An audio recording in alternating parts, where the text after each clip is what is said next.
Thompson-Nicola Regional District in BC has issued multiple evacuation orders and alerts as well across their region as the wildfire continues to rage on there. The out-of-control wildfire forced many residents to leave their home and livelihood behind. One of them is my next guest, Crystal Smith. She joins us now from Cache Creek, BC. Thank you, Crystal, for joining us today. My pleasure.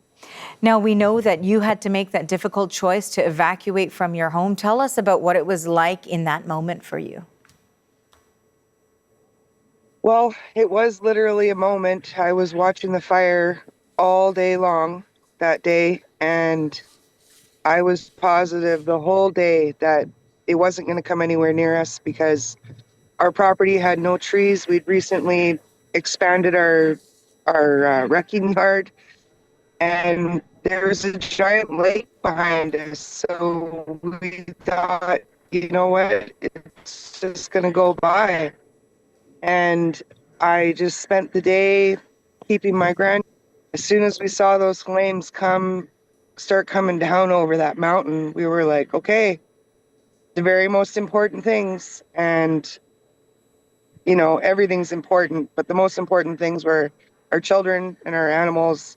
And my husband got our most important parts of our fleet to be able to rebuild, fortunately. So it's devastating to lose everything you've ever had. Like, right from my own childhood, I had things that I'll never see again.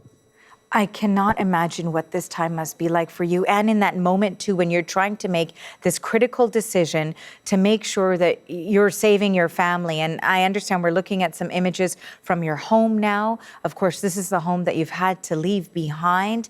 Do you have any sense of what has happened here or how the situation has developed there?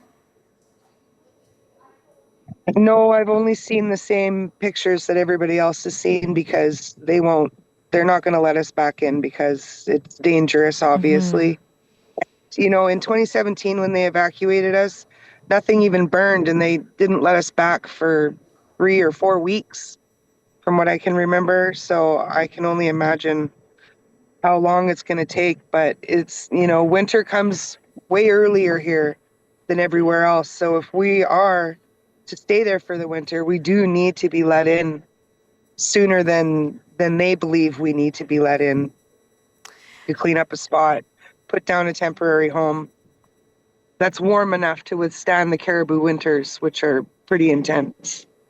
How challenging has the past 24 hours been for you? Of course, you also are trying to stay strong for the family, make these decisions. You have to be a voice of calm as well so that there's not panic. I mean, how challenging is that for you? How hard is it for you?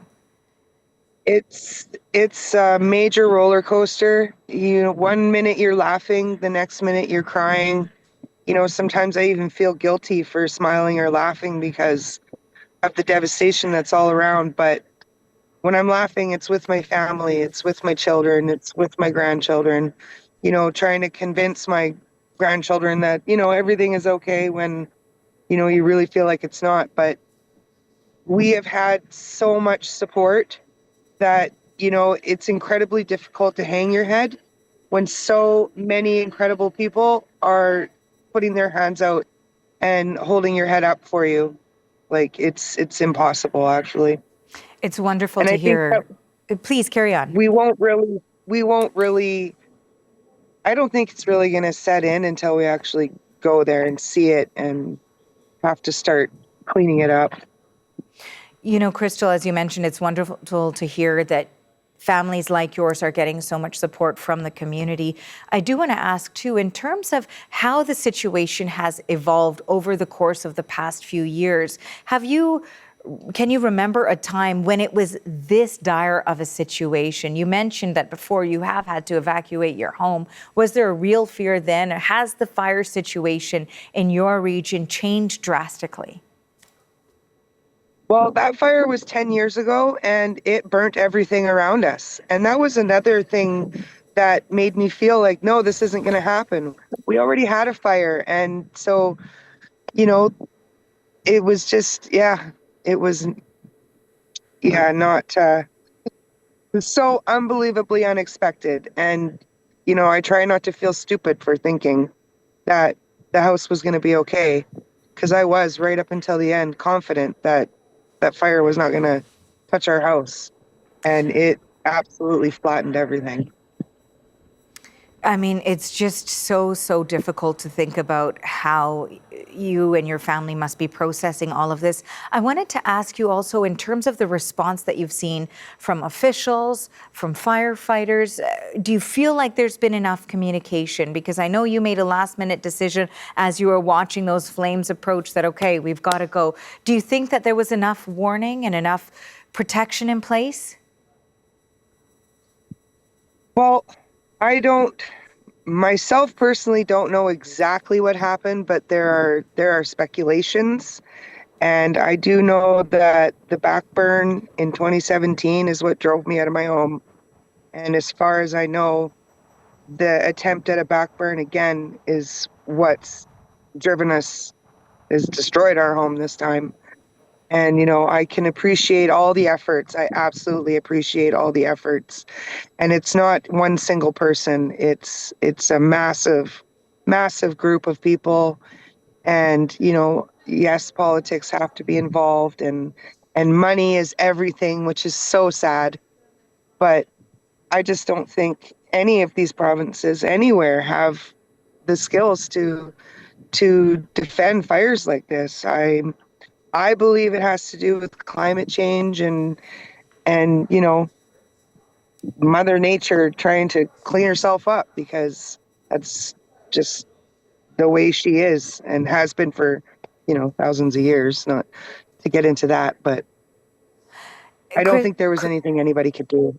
Now, Crystal, I wanted to just ask you one final question. You mentioned that this is something that you've experienced before. This is now the second time. So I want to ask, how do you feel about going back to the same area? It is what it is. It's, the same question that you ask somebody who keeps moving back to a hurricane-ridden town or an earthquake-ridden town, or, like, one, nobody's going to buy our land. We can't afford to just go buy a new piece of land and start over. We can't just walk away from it. So, and the industry that we're in, the people are going to need us. There's going to be so many people that are going to need us to help them clean up and get rid of all the burnt stuff. Because, every person who lost their home had at least a car or a piece of equipment or something that they can't move themselves. They can't just chop up an old burnt tractor and take it to the dump. They rely on people like us, and we're going to be there as soon as we can. We're going to be there. Crystal, once again, I very much appreciate you sharing with our viewers the experience of the people who are enduring this right now so that they can have a clear picture of what it's like. And I know it's difficult for you to process, so thank you once again for joining us. Thank you. That is Crystal Smith. She is the Thompson-Nicola Regional District evacuee, and we reached her today in Cache Creek, BC. Thanks again, Crystal. Thank you.